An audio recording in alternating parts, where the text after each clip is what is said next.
כל השנה הלכות בכל יום מובטח לו שהוא בן ערובה בעזרת השם.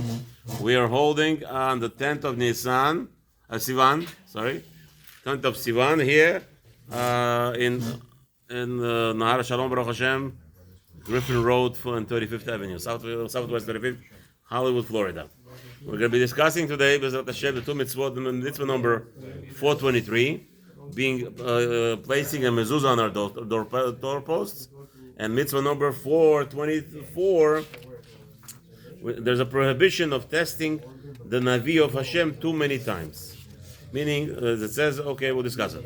Now, the mitzvot are sponsored, B'ezrat Hashem, לרפואה שלמה, לכל חולי עמו ישראל, ובכללם ליאור בן ארובה, ליבי בת רחלי, יוסף בן מרים, Moshe ben Miriam Lydia, Chaya bat Leah, Yaakov ben Rachel, and Reuben ben Lili. All right. So mitzvah number 423. 423, we're saying placing a mezuzot on our doorposts. As it says, Likvoa mezuzah v'mezuzot betenu. We're obligated to put a mezuzah on the mezuzah of our house, which is the doorpost. Sheneemar, as it says in Devarim, chapter 6, Pasuk 9, Uchtavtam al mezuzot beitecho v'sharecha. It says in the Torah clearly, you must write it on the mezuzot of your gates, of your house. V'inyan ha-mezuzah hu shekotvin shtei parshiyot min ha-Torah b'klaf echad. So you write, the whole point of mezuzah is, we write two parashiyot from the Torah on a klaf, just like we would write on the Sefer Torah. What are these two parashiyot? The hand, Shema ad ubisharecha. So that the one that starts with the Shema Yisrael Hashem Elokeinu Hashem Echad, and then Ve'ahavta until the end of the chapter ubisharecha, meaning that you should write the mezuzah. This is the mitzvah that we're discussing. The mitzvah itself is written in the mezuzah. You shall write the Torah on your and place it on your doors and in your gates. Ve'aya im shamoa Ad el haaretz. It's the same thing. The second parasha of Kriyat Shema, what we read every day. Ve'yam shamoa until the end of that parasha. Ve'kovin ota b'mezuzot petach habayit. And then we are to instill them, to place them.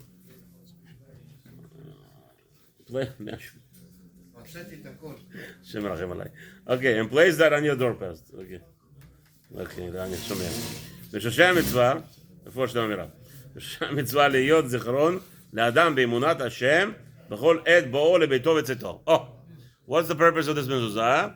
That a person should constantly remember when he comes in and goes out of the house that there is Hashem in charge of this beautiful world. As we are here, and Hashem created it for us constantly. This is a reminder. כמו שכתבתי בעניין התפילין, same thing as I explained to you in tefillin, that we are here to go out from the olam hazeh. We are only concerned about this world, and now going to the realm of pushing ourselves to the next world of Kedusham, of holiness. As well as our sages taught us in Masechta Menachot, page 33, first side, in regards to this mitzvah, Amar Rabbi Zira, Amar Rabbi Matana, Amar Shmuel, they said in the name of Shmuel, mitzvah le'anicha betchilat shalish ha'elyon. It's good to place it in the beginning of the third of the doorpost, of the top part. What does that mean? Like this: you take your doorpost. Let's say, for our argument's sake, the regular door is, let's say today 7 foot, but let's say it's 6 foot the door, just to make it easier for ourselves. 6 foot door, basically it's 72 inches, right? You divide it up into 3. What are you gonna get? You're gonna get 24 inches. Each third is 24 inches.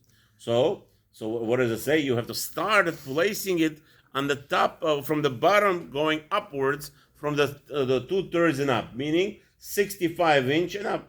Sorry, 69. 50. Sorry, not 69. Mistake. It's a 72 each door. You split it into two. You have 48 inch. So 48 inch and on, right? 49 inch and on. That's where the mezuzah, the bottom of the mezuzah, has to be at 49, starting at 49 inch, which is 2/3, and then go up, right? So that will give you from 48 inches and up. That means 4 feet. So if it's a 6 foot door, you would do 4 feet, and on If you have a 7-foot door, if you have an 8-foot door, it all depends. You take the measurement of the inches, split it into 3. From the bottom 2 portions, you will start and on. That's towards how it says. Okay. Amar Rabba, mitzvah le'anicha b'tefach hasamuch lirshut arabim. Okay? So now the question is where, let's say you have entry. Okay, things are falling down here in the middle of recordings. Okay, we have to be trying to make this into a studio. Things fall down, Baruch Hashem. Okay. All right, make it sturdy next time. Okay, so now it says like this. Rava says it has to be a closer to the tefach. Tefach is about 4 inches. Tefach is a fist breadth, right? Hasamuch l'rshut rabim. So meaning sounds like the doorposts. They have like this doorpost. Like many old houses, you have that, by the way. You have like a 12, like even 18 inches. The doorpost, like, you know. So the question is, by the entry, or by the gates, right? By the gates, sometimes the gates are big. Some places right now, there's they call them Ish Mezuzot in Israel. And he puts interest to the cities. Interest to the cities, they have big like arch entries to the city. And it's walled. So he says, Lechatchila, you're supposed to put mezuzot over there. So he does that in Israel right now. So, right? So by the entry, you would have sometimes maybe 5 feet. That arch is 5 feet. I had my house in Brooklyn, you have at least 18 inches. I had like almost 18 inches. Double brick layers. You have 18-inch gate. So he says, when you put a mezuzah, Reb Chaim, where do you put the mezuzah? To the entry or close to the inside of the house or close to the outside of the house? Rabbah says, no. You have to put it samuch, mitzvah le'anicha, b'tefach samuch l'rshut rabim. So if you have a 5-foot wall, right? So the closest, which is within the tefach of the entry to that room, to that structure. So if you walk in, he will be putting it within 4 inches of the entry. My tama, why? Rabbanan amri ki heichi depage be mitzvah miyad. What's the purpose that you're putting it by the entry of the door, right? Why are you putting it by the entrance of the door? As soon as you walk into the house, you already have fulfilled the mitzvah passing through mezuzot, or obviously kissing it, or just looking at it, or realizing it. It says Hashem's name in it. Okay, as we know that it's also has a shakai over there, and the whole thing throughout to the mezuzah in itself, right? If you have shakuf, if you have mezuzah, the glass is see-through. You could see Hashem's name through the glass. Midinei mitzvah, the rules of the mitzvah. Masham, as I Torah, the sages taught us how to fulfill this mitzvah over there. Same place in Menachot, Daf 28. Sheshtei parashiyot elu me'akvot zo et zo. The 2 parashiyot are necessary, and there must be written. ואפילו כתב אחד מעכבן, כלומר, אפילו אות אחת שאין עשויה כהוגן, כלומר שאין גביל מקיף אותה מארבע רוחותיה, מעכב במזוזה. Okay? So it has to be perfectly written, and if there's any nuance that's missing in the letter, that would make it not kasher. Even in the Torah, if you could read the letter still, you could still read the Torah, the letter, it's kasher. But over here in the mezuzah, even little nuance is a, let's say it's everybody knows it's a chat. Everybody knows it's a chet, right? So you have a either 2 zayin in it, no matter how you write it, right? But everybody knows it's a chet, and there's a spitz missing. The end little piece missing, right? The mezuzah will be psula.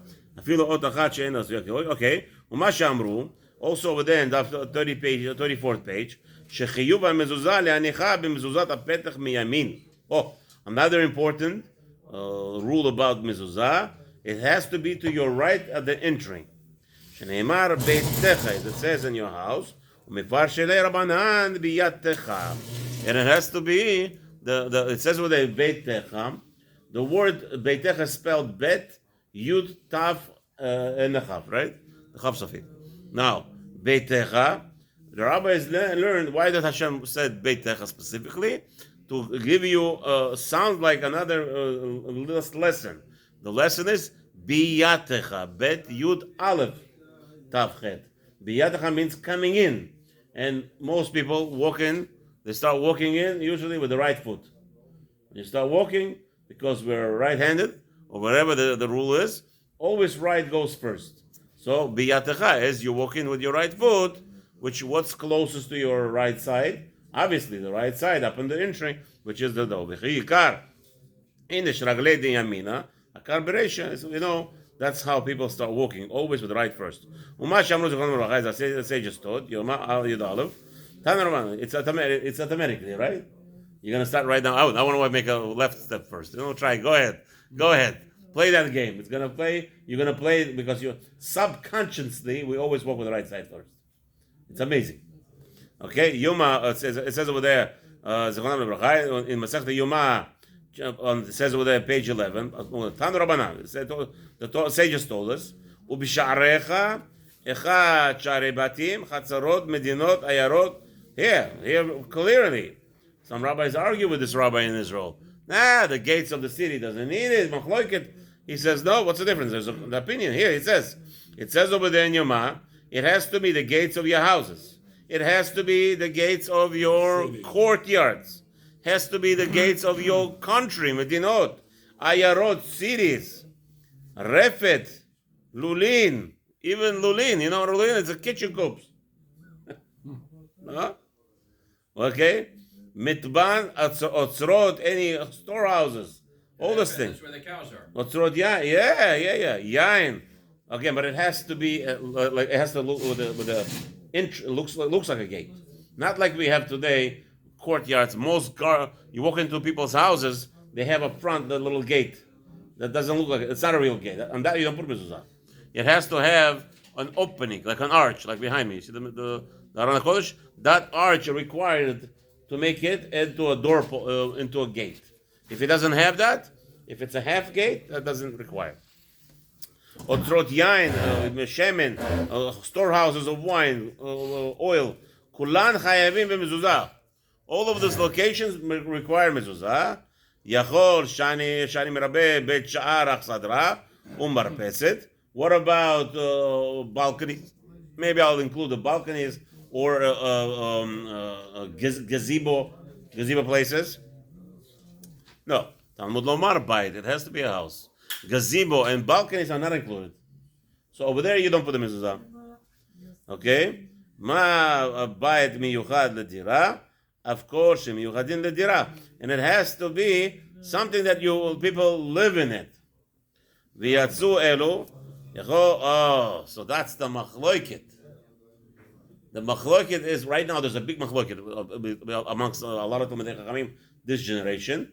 Like this, many want to say going into the porch, walking out of the house into the porch. So they want to claim you don't put the mezuzah on your left side, you put a mezuzah on your right side as you're going into the porch. They're claiming that the porch is in the back of the house. No, so my claim was I always argued on all this Rabbonim. I said no. The entry is many people use the porch to go into the house. Many people go around the house because there's entry. So I always said like this. I always claimed since the porches have backyard entries, side entries. So therefore, you could walk through there, or you could from the front. So the inside has to be into the house. So if you're walking on the right, if you're walking from the porch, so when you're going into the porch from the house, the mezuzah will be on your left because the entry is from the right. Okay, that was my claim till today. Today I changed my claim. My claim is changed. Why? Because the rabbi says over here, it has to be where people live. Has no significance what's the usage. Over here, I use the porch. So why do you use the porch? Do you live in the porch? Anybody sleeps in the porch? Do you sleep in the porch? You go in and out. Good, but he says here, the urine, it has to be something, look what he says. Miyuchad ledira. It has to be, not that sometimes you sleep over there, people hang on the door, between the trees, what's that called? On the two trees? Hammock. Oh, he sleeps there sometime. Yeah, I want to see you sleep there constantly. How many people do that? Never, the guy is maybe in some island stuck. I understand, but nobody does that. Come on, that's not the urine. That's not going to be requiring a mezuzah. So therefore, to put a mezuzah, so you can't tell me going into the porch, which is not enclosed porch, just the porch or backyard. They want to claim clearly. I'm telling you right now. My poster, he holds like it. My posek that I argue, that I ask him all the questions, halacha. This way I told him, I'm sorry, I disagree with you. Yeah. I said, who goes into the backyard? Backyard is not an entry into the urine. So now I'm going to have a more stronger argument here. You have a clear, it says it has to be the urine, somewhere people live. And exclude the porches, gazebo, and all those things are. What about Beit HaKiseh, a toilet? Beit HaMerchatz, Beit HaTvila, what about a mikveh? Only that there's no toilet there. Lomar bait, it has to be your house. Ma bait ha'asui lichvod, avkol ha'asui lekavod. And it cannot be bad houses, toilets, and all those places. Why? Because it's not made for honor, right? ויצאו אלו יוכל שאני מרבה הר הבית ללשכות והזרות, תלמוד לומר בית. Maybe, what about the Beit HaMikdash? Shuls. He says, no, it has to be a house. Maybe the shuls are paturim. How people make brachot on installing mezuzot in the shuls, I have no idea. It's a big discussion, big discussion. If you're allowed to, we pass in halacha that they do. Because I guess it's a Beit Hashem. So that's the argument. For the Beit Hashem, if I come to my house, I put a mezuzah. Beit Hashem. But here you're saying alishkot ve'azarot. I'm lomar bait. Ma bait shehu chol. Av kol shehu chol. So anything that's chol. So you want to say today the Beit Knesset it's chol maybe, but still you don't live here. So yatzu elo she'en kodesh. So over there in the Beit HaMikdash there would not be any mezuzot. Don't be surprised. The Beit HaMikdash will be rebuilt. You go into the Beit HaMikdash, there's no mezuzah. Don't go crazy. Ubeit Knesset, here, he's going to say it out loud. Ubeit Knesset bechlal batei kodesh hu, kol zman she'en badira. If there is no actual usage of the Beit Knesset for sleeping, the Beit Dira means sleeping, therefore you don't put mezuzot there. אבל אם יש בה דירה כגון בית הכנסת כפיר דיירי באורחין חייבים. If you have guest house in the shul, it will be obligated mezuzah. No, because in those days people used to sleep in. Right. So, but today not. In Europe, you know. Yeah. Now, what about when do you check the mezuzah? Yachid nideket פעמיים בשבוע, ושל רבים פעמיים ביובל. Okay, so you have like this. So, this is beautiful. You have yeshivas today. Beit Yaakov yeshivas, they have mezuzah, right? Mm-hmm. So he says like this: the shul, your house, private mezuzot should be checked every 3.5 years, right? Twice in 7 years. However, the shuls and the Beit Knesset, I guess, here, or again, you want to put a shul and mezuzah in the Beit Knesset, yeah. My problem is making a bracha. If it's patur, it's patur. You're not allowed to make a bracha. I'm trying to learn the sugya. I have zero understanding. Rab Shashua, שמעת דבר כזה? רב ששוע, למה מברכים בבית כנסת על מזוזות?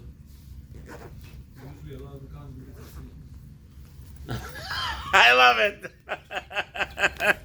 They sleep in the middle of the classes, he says. That's it. Yeah. I love that. That's a good reason. Still, it's not a bad stuff. Forget about it. I don't buy it, but I like that. I like it. I like that. So I love it. I love it. This is a Yid. This is a Jew. Boom, on the spot. People are sleeping anyway in the middle of Shir. Okay, anyway. So, I'll give my phone number if you got any questions. You can call me anytime. Anytime, of course. So now Yovel, what about Yovel? So in the places of Tzibur that belongs to the community, shuls, schools, and all those places, once every 50 years. How about if you're a truck driver and you have in the back a place to sleep? Right. You have to put a mezuzah on So it. it has to be, if it's long enough, big enough to put a bed, yeah, it looks like It's it. a room. Yeah, It's a yeah, bed yeah, there, you yeah. know. Chora. The That- driver so sleeps there. I said yes. I said you over there, Mr. He Yes. has to put. Over there, if it's a living house, it's a moving house on there. שמו בדבק, הדביקו לי את זה חזרה. אוקיי, ועובר על זה, הוא בנה בית ונתן עליו תקרה ולא הניח בה מזוזה מיד. A person, this is a myth. A lot of people are very big mistake. You rented a house. You own a house. You bought a house. You cannot sleep in the house until you put a mezuzah. There is no such a thing. The people have a big misconception. 30 days problem. It's a mistake. It means when you go rent a house in a hotel. If you rent a room in the hotel more than 30 days, you're obligated to put mezuzah. If you rent a hotel room less than 30 days, now you have a permission to sleep in the hotel without a mezuzah. People go away for Pesach for 10 days. That is not a problem. But if you rented a home for more than 30 days, which most people do, it's a chovah immediately. We don't wait till a party, like many people make a mistake, make all this balagan. You must put a mezuzah instantly before you could sleep in the house that night. No such thing. No allowance. There is no, Rabbi, I'm going to make a big Hanukkah to buy it, and we're going to have all the guests coming, and we're going to have to set up the house nicely, and we're going to, it's 2 weeks from now. Can't put a mezuzah. You cannot do that. No, we want to make a, Rabbi, it's a big bracha. We're going to have 15 people. We're going to say a bracha. 15 people are going to be there. Tzibur. No such a thing. You cannot sleep in a house for 1 minute unless you have a mezuzah in it. If it's yours, you rent it, you sign the lease. From the moment you sign the lease, you must put a mezuzah in it instantly. Okay? Anybody who didn't do that, okay, miyad bitel aseh. The person sleep there 1 night without a mezuzah, he has transgressed this obligation. Mitzvah 421 obligates you to put on a mezuzot. He did not fulfill it. Chas v'shalom. The king's command he did not fulfill. Mitzvah number 424. Shelo lenasot navi emet yoter midai. Yeah, you're not allowed to test a prophet excessively. What does that mean? שנמנעו שלא לנסות יותר מדי הנביא, המסר את העם, המסר את העם, למלמדם דרכי התשובה אחר שנדע אמיתת נבואתו. Okay, the problem was like this. At the time of the Khurban, before the Khurban, we had 1.2 million prophets. There's a whole cheshbon, how they make a cheshbon.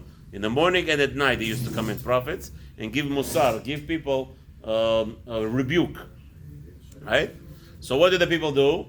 People would disqualify the rebuke. How will they disqualify the rebuke? What do you do today? The politicians. What do politicians do? The Mr. X is saying such a beautiful things. He wants to change the things around in the cabinet or in the government. What do? The first thing liberals do is right away they make a Me Too movement.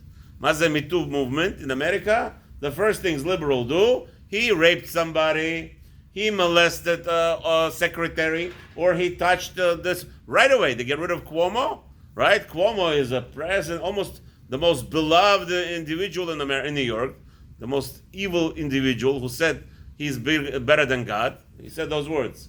I did better than God, he said. Yeah, this is a Rasha. But all of a sudden, he's there for 10 years. He's the governor of New York City. Nobody knows anything. All of a sudden, he raped 15 girls. 15 women he molested for the past 30 years. Makara. What happened? Right away, that's the Democrats. Politicians. That's how you get rid of a politician in New York. America. This is the rule number one. Trump, he molested 13 girls. 13 women he touched in the private inappropriately, right? And they give you proof. You see, he made a statement. He would date his daughter. Oh, this guy is molester. Right away. Anything, just to get rid of a politician. That's number one. So same thing happened in the time of prophets. Rahman al-Islam. What do people do? To disqualify a prophet, they'll make any excuse. You know what? This guy is faker. Come on. We saw him going into McDonald's. Oh, he went to the McDonald's? Hello, Habibi, maybe he went to the bathroom. No, Pasul, they do. Hashem doesn't talk to him. He's not a prophet. That was a normal thing. So Hashem says, in order to prevent that, it says in the Torah, Ne'emar B'Dvarim, chapter 6, Pasuk 16, Lo tinasu et Hashem Elokechem k'Hashem nisitim b'masa. Do not test Hashem too many times. And right now, this prophet is coming. You already know that he's a prophet.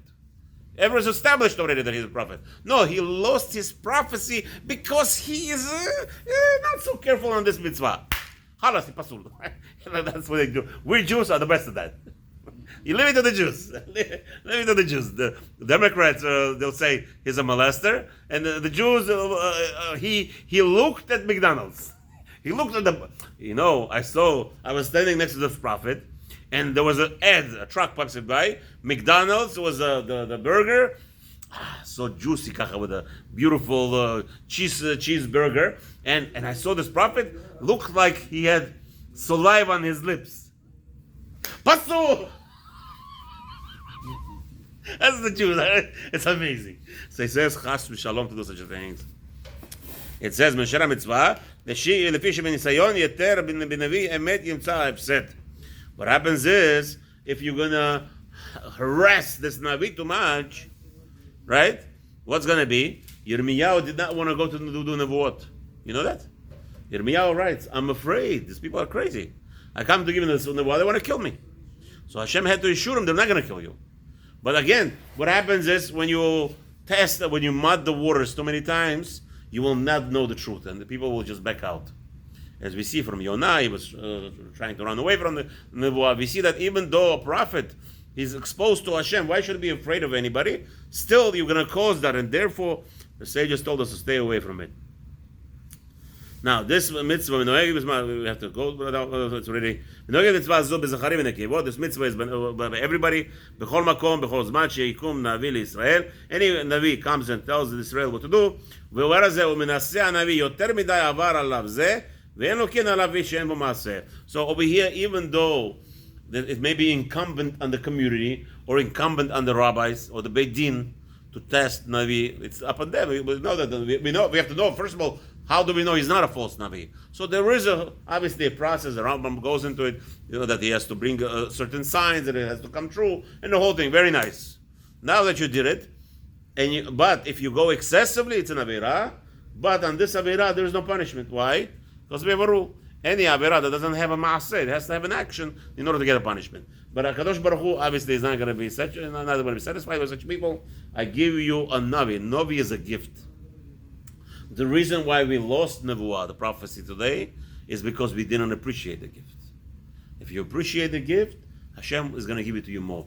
The moment that you don't, and that's what Rabbi Abraham Shor, Shlita, always said, that if we appreciate our Talmidei Chachamim, that the Chachamim will not die. You know, yesterday passed away a Godel Ador, Rosh Yeshiva, Rabbi Edelstein, Alav Shalom, in Israel, Rosh Yeshiva of Bnei Brak Rosh Yeshiva. The only reason why rabbis die in this world is we don't need them. The moment we don't need them, they die. There is no other reason, says Rabbi Abraham Shor Halevi, Shlita. The reason rabbis die, so we have to look at ourselves. Are we using the rabbis? Are we using them properly? Non-stop. You have a rav, non-stop, call them all the time, just to make sure, A, you're doing the right thing, and B, you're showing Hashem you need them.